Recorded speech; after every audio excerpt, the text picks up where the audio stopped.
नमस्ते।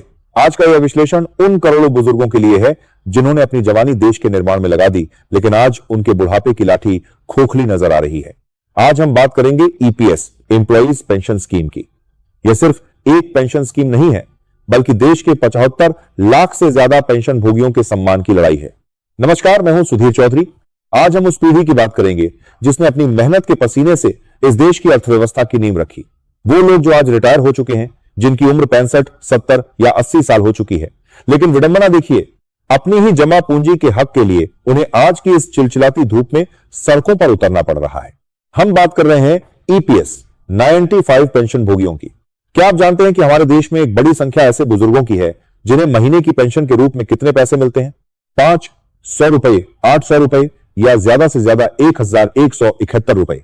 सोचिए, साल 2026 में जहां एक परिवार के एक वक्त का खाना भी इससे महंगा आता है, वहां एक बुजुर्ग दंपत्ति पूरा महीना कैसे गुजारता होगा?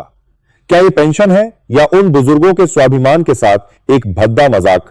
इन पेंशन भोगियों की मांगे कोई लग्जरी नहीं है, ये बुनियादी जरूरतें हैं। उनकी मुख्य मांगे क्या है, इसे ग्राफिक्स के जरिए समझिए। न्यूनतम पेंशन 7,500 रुपए। उनकी मांग है कि 1,000 की मौजूदा सीमा को बढ़ाकर कम से कम 7,500 किया जाए। डी, महंगाई भत्ता। जैसे सरकारी कर्मचारियों को महंगाई भत्ता मिलता है, वैसे ही इन्हें भी मिले। मेडिकल सुविधा। बुढ़ापे में दवाइयों का खर्च सबसे ज्यादा होता है, इसलिए उन्हें मुफ्त चिकित्सा सुविधा दी जाए। सुप्रीम कोर्ट का फैसला। 4 नवंबर 2022 को सुप्रीम कोर्ट ने एक फैसला दिया था, लेकिन उसका लाभ अभी भी जमीनी स्तर पर सबको नहीं मिल पाया है। अब सवाल यह उठता है कि क्या सरकार के पास पैसे नहीं है? एफओ के पास लाखों करोड़ रुपए का फंड जमा है। सरकार बड़े बड़े दावों की बात करती है, लेकिन जब इन सीनियर सिटीजन्स की बारी आती है तो फाइलें दफ्तरों के चक्कर काटने लगती हैं।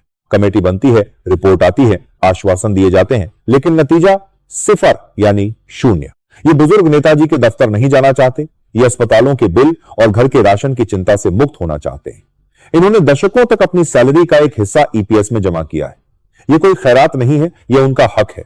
आज का ब्लैक एंड व्हाइट सच यह है कि हम एक ऐसे समाज की ओर बढ़ रहे हैं जहां हम डिजिटल इंडिया की बात तो करते हैं, लेकिन अपने घर के बुजुर्गों को एक सम्मानजनक जीवन देने में हिचकिचाते हैं।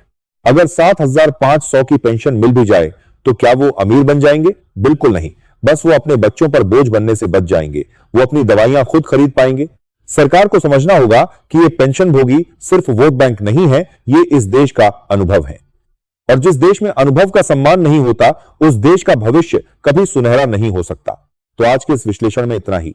अब आप तय कीजिए कि क्या इन बुजुर्गों की मांग जायज है या नहीं। अपनी राय कमेंट में जरूर लिखें। नमस्कार।